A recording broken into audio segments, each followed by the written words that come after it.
Hello, ladies and gentlemen. Greetings and salutations in all respect. My name is Farook Juman, New York Radio and TV. Of course, I'd like to welcome each and every one of you to a special segment here as we're coming live from Georgetown, Guyana.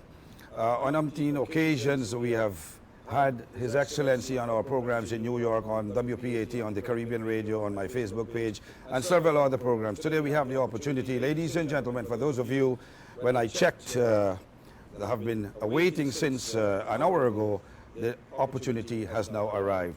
Today we have with us, once again, ladies and gentlemen, His Excellency, the President of the Cooperative Republic of Guyana, Dr. Mohammed Irfaan Ali. Once again, ladies and gentlemen, we will be going with some special areas of interest with the President. So once again, Mr. President, welcome to the Farook Juman's radio program and TV. Thank you very much, Farouk. It's always good to be on your program. It's always good to have this opportunity to engage with our Guyanese brothers and sisters, especially in the diaspora. I know there are a lot of enthusiasm there, but first of all, let me continue to wish them not only Happy New Year, but good health, continued success, and hope that they continue to stay safe, follow the guidelines, the COVID-19 protocols. It's important that you stay safe. And I want to assure you that you're in our thoughts and our planning as a government. Thank you, President.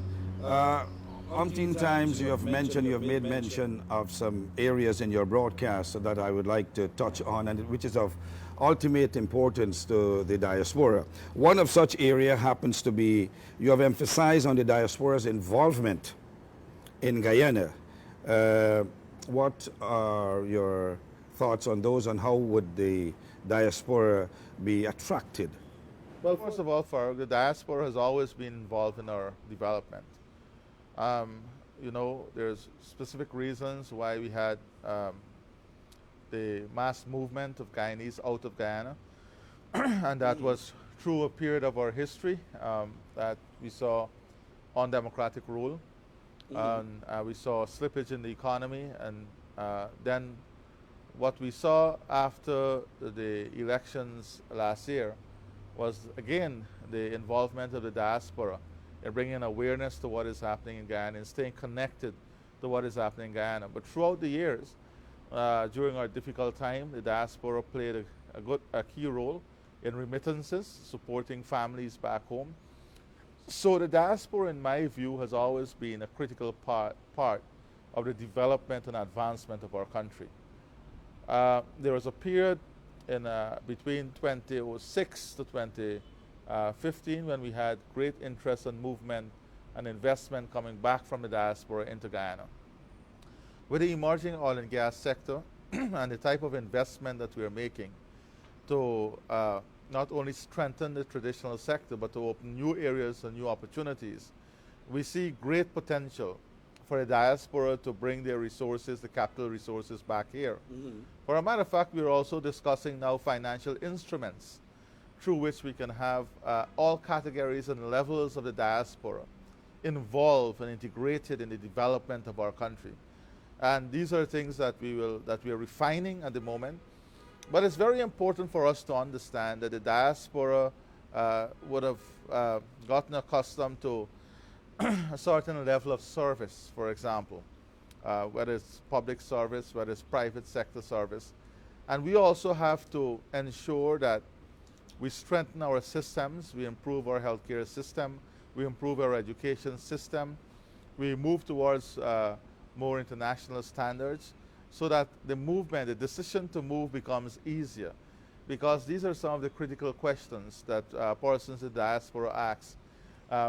Not only in investing, so you have what you call part-time investors. They invest their resources, they come and go. But in coming back on a permanent basis, issues of security, issues of health care, education, the sports services, government services, are critical areas too that are of interest to the diaspora. And these are the areas we are targeting, we're investing in to improve, to make it better, and to ensure that we create an enabling environment. However, I've seen also too much negative questioning sometimes stymie the the diaspora itself in fulfilling or taking advantage of its full potential. The what if. Oh, I'll come there, but what if this, what if that? And I think that we need to have a positive outlook. The opportunities are there. You can't understand the opportunity from a third hand or a second hand. You have to come here, you have to do your research, you have to look at the areas that the country is moving towards. You have to look at the opportunities and then plan your own path. That's right. So government can only create that enabling environment, and that is what we're doing.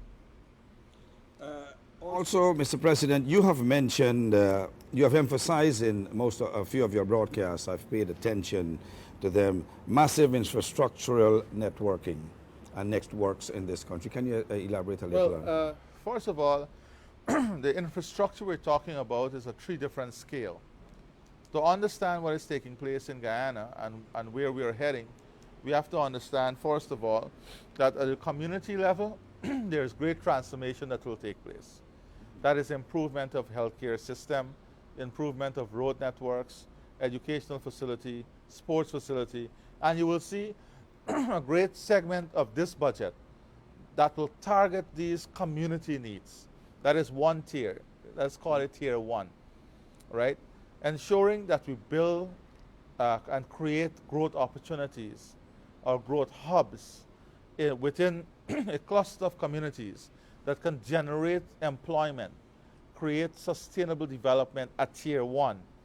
And then you move towards tier 2. Tier 2 now, when you go to tier 2, is the regional development.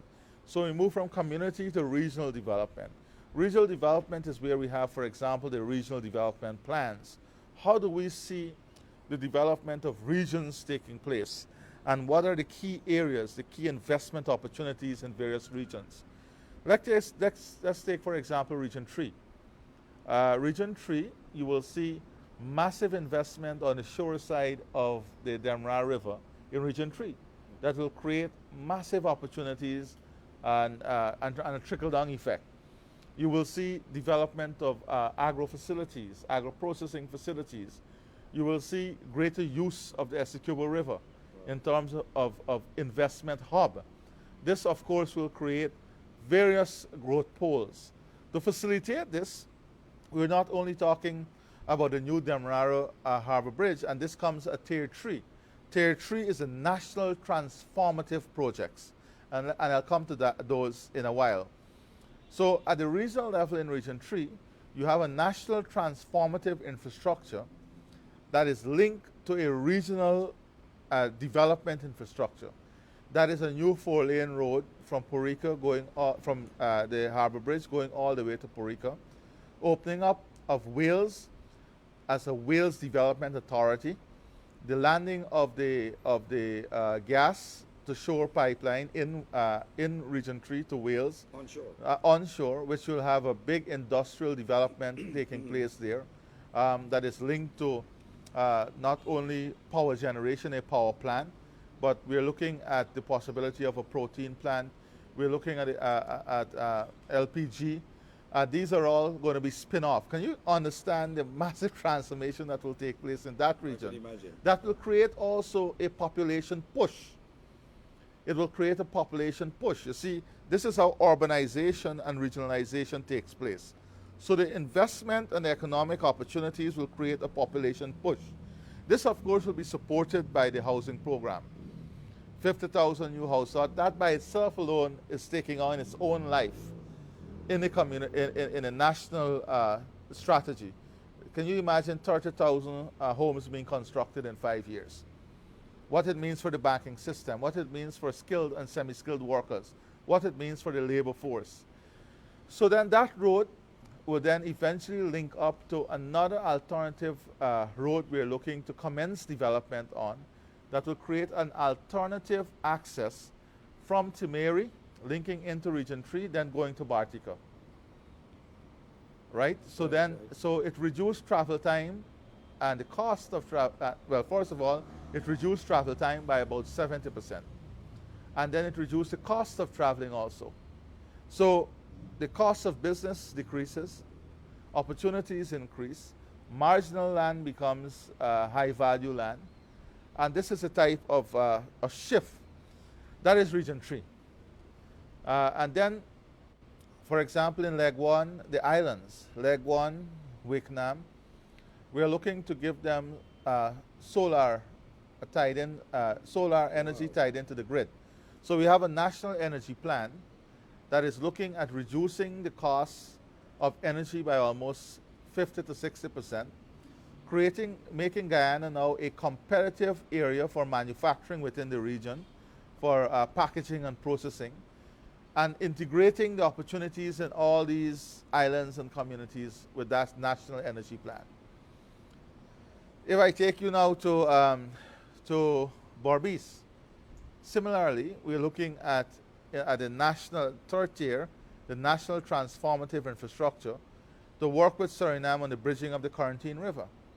That creates an entire new logistics hub that is linked to the development, the private sector development on the Berbice River, on the Berbice River, and the possibility, not the possibility, but the plan of a deep water port. Then we move to Region 10. How do we catalyze the bauxite industry? How do we make Region 10 the hub to service the mining sector? Because you come all the way sometimes to Georgetown for machining services, for engineering services, for welding services. How do we create that hub and that network in Region 10? And then how do we aid household income, increasing household income? And that is new income I'm talking about. So you have a lot of women and men who are not employed, a lot of women who are homemakers.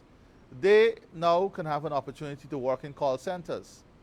That is what liberalization would help us to do. Increase our competitiveness in terms of the cost of bandwidth, which will bring more call center business here. We have already started in Tushin, where we have one of the major companies agreeing to set up there that will create about 120 jobs. And these are new jobs, new income that adds to household income. When that happens, community wealth grows, regional wealth grows, and national wealth grows.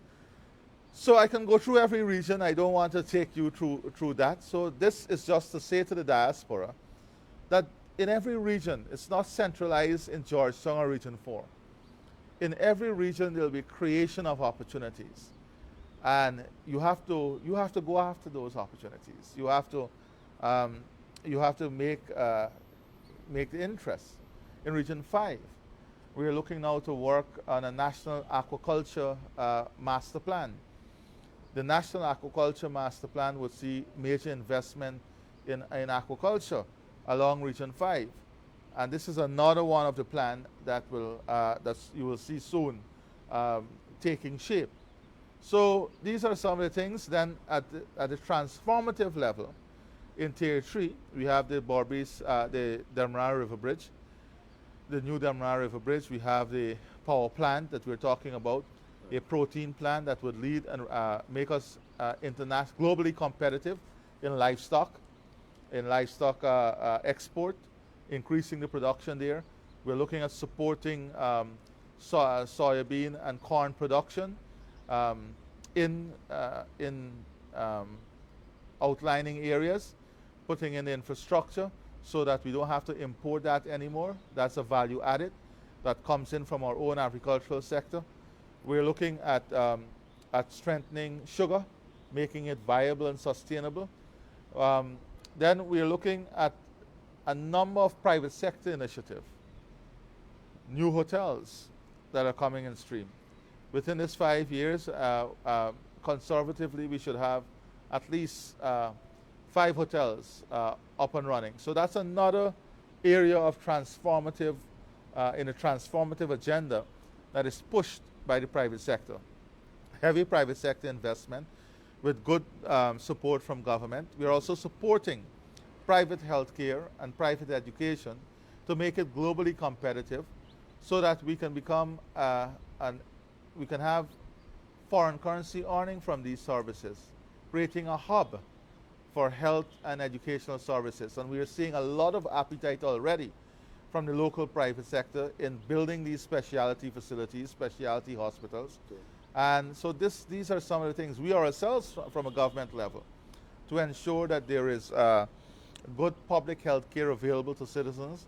We're investing in new regional health, regional hospitals. We're upgrading facilities in different regions. So there's a lot on the agenda. We're talking about the new city, the building of a new city. These are all part of the transformation that will take place. The new highway from Ogle going all the way. Initially, we already have resources to take it to Eccles. We are now working on resources to take it to Diamond and then to the airport. So it reduced travel time.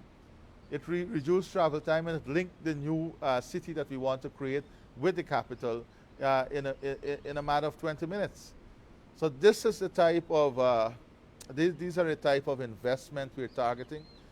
Only today we were discussing a national IT master plan where we don't only want to look at e-governance, we want to look at e-services, moving quickly to paperless operation and creating a national platform that delivers efficient, reliable, and transparent governance and services to the people of our country. Well said, Mr. President. You were never reluctant, in my opinion and views, to face the media since you assumed office. And overseas, I can speak for overseas at this time, the diaspora, it is very admirable of some of the offers that you have made. You particularly have stressed the investments opportunities for locals and members of the diaspora abroad. Can you stress on this one? Before I stress on that, let me say something about your comment. Listen, in my view, the media plays an important role in national development. True. And the media, and I respect that role, and the media has to be continuously updated on the development part. Similarly, the media plays an important role that requires a level of responsibility too from the media itself. We saw in our democracy issues how important the media can be, and the media, and how destructive the media can be also.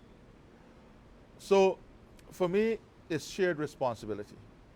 The development of Guyana is not only about the president, it's not only about the cabinet, it's not about the parliament, it's about shared responsibility. It's about the diaspora, our international partners, our regional partners, and every single Guyanese. How do we view this responsibility of shaping this country and moving this country forward? How do we take that responsibility, the seriousness through which we take that responsibility, and the way we apply ourselves to that responsibility? There is nothing on the table here that pursue an agenda that would want to lock out anyone from the development. That's not what we are pursuing. And I find it disheartening at times, especially on social media, to see the type of hate, the type of animosity, the type of comments that emanate from persons who hold themselves, out to be intellectuals. I don't share the view that they're intellectuals if they can see dividing people as a means of achieving an end. That is not intellectualism. That is selfish, destructive, and has no place in our community. So, all of us, and I can engage on all matters, but we always have to remain respectful and understand that the ultimate goal at the end of the day is Guyana, the upliftment of Guyana, the upliftment of Guyanese here in the diaspora, and also through that upliftment, the shared responsibility of helping our regional partners and our international partners, coming to the diaspora and how they can invest. Yeah. When I was Minister of Housing, we launched the Remigrant Housing Scheme. And we saw many, and you know this too, Farouk, many Guyanese coming back, owning a piece of land, building their homes, investing sometimes 200,000-300,000 US in their homes. And what that did, that gave them not only a physical and emotive attachment to their country, but it gave them an asset value attachment to their country. They had something, they had a foot in, they have an investment in. So the diaspora will be involved in the housing development. They will be involved integrally in the opportunities that lies ahead. As soon as we crystallize these master plans, and as soon as, of course, we get ahead of the pandemic, I want to assure our diaspora I would have been already with you. If we did not have to face this pandemic, I respect the local laws and the country laws and regulations, and for that reason, we have not met physically as yet. But as soon as we are ahead of this, we have to sit down. Those plans will be crystallized and made clear to you so that you can, of course, play a meaningful role. You can understand more fully where the country is going and carve out your own opportunity.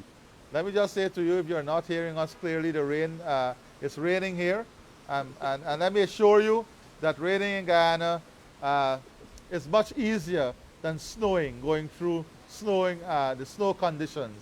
So through this interview, you'll enjoy some Guyana rainfall. The song's good on the broadcast, yeah. Thank you, sir. Thank you very much, sir. With your enormous experience in the housing sector, sir, you have transformed that department. And you have innovatively, this is what I know for a fact, and remember at the expo, and so all of us, we came to the expos, and some of the projects that you initiated into this country that transformed the lives of a lot of people and also of contractors. How do you see your projects for a housing sector with those experiences helping people, particularly those in the diaspora who want to return home? First of all, Farook, I thank you for recognizing the role I humbly played, but this is what's never about me. I want to correct you that I was fortunate and privileged and honored to lead a team of driven individuals, young and experienced, and I was part of a cabinet at that time in a government led by, first by Bharat Jagdeo and then Donald Ramotar, who understood the vision, shared the vision, and it was this great team effort. And I was just honored and humbled to be part of that team, as I am honored and humbled to be part of Team Guyana now. And the housing experience I got only adds to what I can share with the guys in the sector now. And I can assure you, it will be explosive. What you will see from housing alone, the development, the trickle-down effect, the transformation from housing alone will be something to celebrate and something for us to be proud of. What I'm very, very not only proud of, but what I feel great about is the level of private sector dynamism in entering the housing market. The enthusiasm from the private sector in putting in capital, private capital, to support the housing drive and housing development over the last 5 months is enormous. And I think with this type of partnership and collaboration, we'll be having an exciting transformation in terms of housing and housing development. Not only local private sector, but regional private sector. And I'm just very enthusiastic and full with enthusiasm as to what will come out of that. Thank you very much. So, ladies and gentlemen, as we are fast approaching our closing time and pulling the curtains down in this segment of our program, Mr. President, your final thoughts on when you took office from your predecessor, the state that when you took over from the last regime, where you plan in taking this country, or where you see this country going down the line under your administration? Well, I didn't take office from anyone.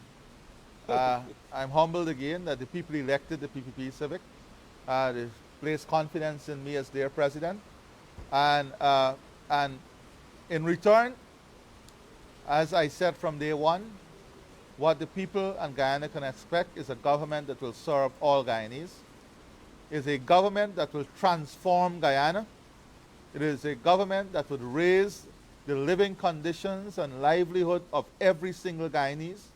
It's a government that would ensure a sustainable pathway to our country's future, not only by oil and gas, but by enormous investment in new sectors and the traditional sectors. A government that supports private sector investment and growth. A government that will do all it can to improve the welfare and well-being of workers. A government that will invest in social safety net, create an environment in which healthcare, education, and security will be addressed in a holistic manner, and a government in which we can all be proud of, a government in which we can all say we as Guyanese are feeling the effect of this government, we are feeling the energy, and we all want to be part of that energy in making Guyana the home and place that we all want it to be.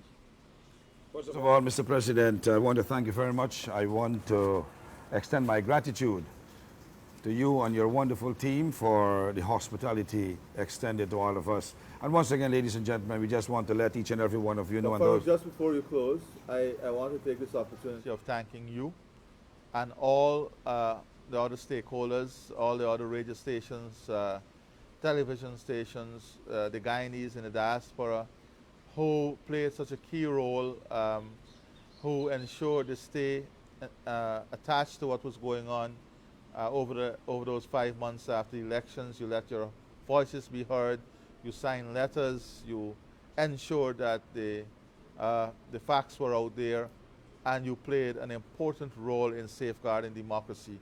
To you and to all those persons, I thank you sincerely on behalf of the people of our country. Thank you very much, sir. It was and is my humble experience, humble doing for our country, and I am hoping and very optimistic that in the very near future we can be having more updates and more interviews with you. I'll do whatever best I can from my end, and to you and our Honorable First Lady and your wonderful son, and to your entire cabinet and your wonderful team, I want to say a special thank you and gratitude, and our gratitude to you from the Farook Juman's Radio and TV network in New York. Once again, thank you very much, sir. Good luck and all the best for 2021.